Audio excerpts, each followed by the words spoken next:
Big news out here today for the Sierra. The Cognito suspension kit is on and it looks absolutely awesome. Check that suspension out. So sharp. Looks so fancy. We're going to do a one through. We're not going to edit. We're not going to do anything. We have limited amount of time with this truck in the first place. Plus we're going out of town, and then the wheels and tires are going to go on pretty much immediately after when we get back.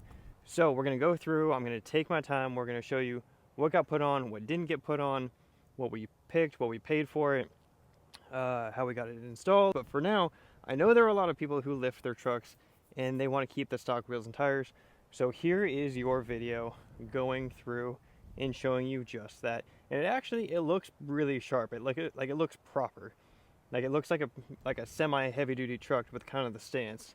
Got to deal with my shadow today just because we go limited light, limited time. So so let's go through. 2024 Sierra 3-liter Duramax. It's basically brand new.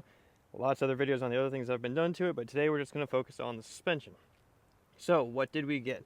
We got a Cognito 3-inch in the front coilover leveling kit with a 2-inch block in the rear. So we'll start with the front, work our way to the back. We'll start with the offset of the factory wheels. Obviously, when you do a suspension kit, it doesn't change how far the wheels and tires poke out to the side. They remain the same. That will change when we get wheels and tires. We have 34-inch tires on the way with different wheels, so that will be the following video to this one when those are installed. These will go up for sale on Facebook somewhere. So obviously we got Cognito upper control arms, get you a good look in there. So upper control arms, you cannot keep the same factory upper control arms when you really do any type of leveling kit over 2 inches. If you have an AT4 and you're gonna do suspension work, you got to plan to just change them. It's not worth the amount of damage that happens when you don't swap these is just too immense. So anyways, you get upper control arms, Elka coilovers. I couldn't decide for the life of me if I was going to go with Fox or Elka. Elka is a different company that I'm not super familiar with, but the few reviews that I did see had really positive reviews on this. So we went with Elka so far. It's not bad. I'm definitely not complaining at all. So let's take a look, show you the angles, because that's the other part of this. So when you go coming down here, let's see. Can you see it? Almost. There you go. There's your CV shaft. Perfectly straight across. Upper control arm. Got everything fixed and squared away. Alright. And then I'll talk about how it's ridden so far. I just left the shop about, I kid you not, like 20 minutes ago. So pretty early. We're going to do a lot of in-depth testing. I have not gone down here to see what this looks like yet, so we're going to do this together. So obviously rear shocks. You can see the block right there. I'll point to it for those that don't know. There's the block. New U-bolts there. And then you have an Elka shock right there. It is not remote reservoir. It's a regular smooth body shock. And let's see. This will probably be easier on this side. Oh, there's your view of the shock right there. So nothing crazy. No big branding on the back. This is what plenty of room for tires. This side doesn't really help that much, I guess, really. So, out of breath. So, it's really a really simple kit. It's 3 inches in the front via coilover and upper control arm. You have a block in the back, the new U-bolts, and that's the kit. That gets you performance, and then the shocks obviously in the rear too. So, how is it ridden so far? I don't know if you can tell, it's rather windy out, and this is a brick shape, and I can already tell you that the mileage has gone down by like 5 miles per gallon, but don't hold me to that. We're going to do an actual test. I don't think the wind today is fair because I went head on the wind going like 70 miles an hour. We're going to do another video once the tires are on. We'll see what the impact is, but this is not an aerodynamic truck. This is a straight wall in the front.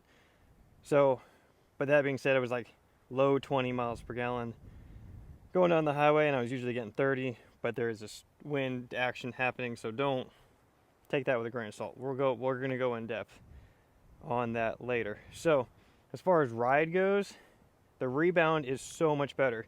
And for those of you that don't know, exactly like so when you're going through a grocery store and you have like a really harsh speed bump, and then you go over the speed bump and your front of your truck kind of bounces up and down a little bit as it kind of settles from the bump.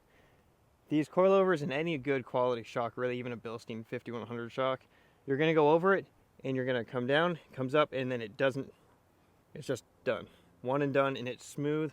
It's not harsh, it's not stiff.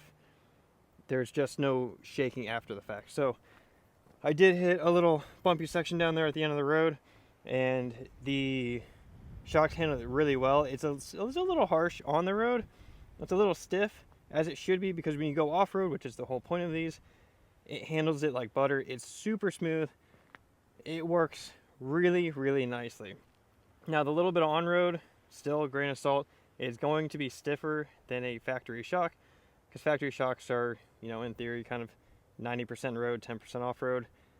This is a lot more aggressive, for lack of better terms, as far as what it can do off-road, so it's going to be better at off-road conditions. But I'm going to go ahead and give you a couple more views around here for those people that really want to see what this looks like with factory wheels and tires. I actually wouldn't be mad at this. So if this is what it was, and I didn't put bigger tires on this, I'd be happy with this. I am actually really shocked, because I thought these were going to look like tiny tires. I thought it was going to look like this truck skipped leg day and just look goofy, but it really looks fine. This is equivalent, for those of you with an AT4, this is what your truck would look like with a leveling kit and factory wheels and tires. This is the exact same height. AT4s have a 2-inch block in the rear, and now we have 3 inches up front. AT4s come with a 2-inch lift in the front, and then when you level it, you get an inch or two more. So this is, in theory, a leveled AT4, but with coilovers and 100% aftermarket suspension. So I'm going to keep going around, see if the shaded side is better for anybody, because this is the only video that we're going to have of this truck with stock tires. That's a cool picture actually right there. But yeah, these tires aren't bad. They're just not good enough for what we're doing. We're going to go bigger, going to be cooler, stronger, all of that, and a bag of chips. So again, we're going to have factory wheels and tires on in the very next video. We don't have time to do any real testing with this as it is with this setup. I'm going to sell these wheels and tires. I'm not going to keep them around. I don't have a reason to. So if you have any questions, leave a comment down below. This is your video to get your questions answered about this setup specifically. Next video, wheels and tires are coming in. Video after that, we got some cool off-road lights that are going to go on this with some really cool backlighting. Really excited about that there's even an option for this truck with off-road lights in a factory location. So stick around for that. But super exciting day. Big steps with the truck. It only took 5,000 miles to, get some suspension in. We had plates by the time the suspension went on, so, it's old now. So we're overdue. So hopefully this is helpful for you, anybody that was looking for this truck with a coilover kit and factory tires. I hope it's not too windy.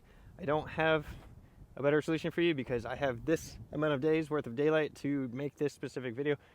And also we have a cool new filming location, which is cool. There's a military base behind me, and I think this is the key to get more videos out, which is cool because I don't have a good quiet place to film right now. I'm always traveling, looking for somewhere to go film. It's always a struggle because someone's always coming up to you, not wanting to be on camera, or it's kind of embarrassing sometimes to whip that camera out and try to do something in a grocery store parking lot. It's just kind of awkward. So really exciting spot right here. I think this could be the new go-to. Really pretty day. So this is one last look at the Cognito suspension. We're going to have testing of how it drives off-road, the fuel mileage, how it performs, what I have done something different, and of course we're going to have the bigger tires here soon too. So I hope you enjoyed this video. Hopefully this helps, and we're going to see you on the next one. Peace. Almost forgot, I said at the beginning I would tell you how I got this installed. I'm not a mechanic. I had a local shop put it on. They were not a part of this video. If you want to know, it was Blackjack Speed Shop in San Antonio. They seem like they did a good job. Nothing fell apart yet. It's been almost 15 minutes since I got it put on. And so they're going to retorque in 1,000 miles. We'll see if there's anything came loose. It's not really anything about the suspension. If it did, it's just a retorque. So just use a local quality off-road shop that's nearby you. So if you do have an issue, you can bring it back to them and they can fix it. Don't go out of town and then have an issue. Like, don't go get it put on in Ohio and go back to Kentucky. Like, just use somewhere local so they can help you out if something goes goofy. So anyways, yeah, use a local shop. They were $600 to put this on. I think that's about average. It took 1 full day. Drop it off before you go to work, pick it up after you get done with work. That should be about how long it takes, unless they're swamped, and then you pick it up the following day. It shouldn't take that long. Coilovers are not that fancy. Like, it's all bolts. There's no welding, no cutting involved with this process, unless you get tires that are too big that you need to cut to fit them. So that's the part I left out. Now you know.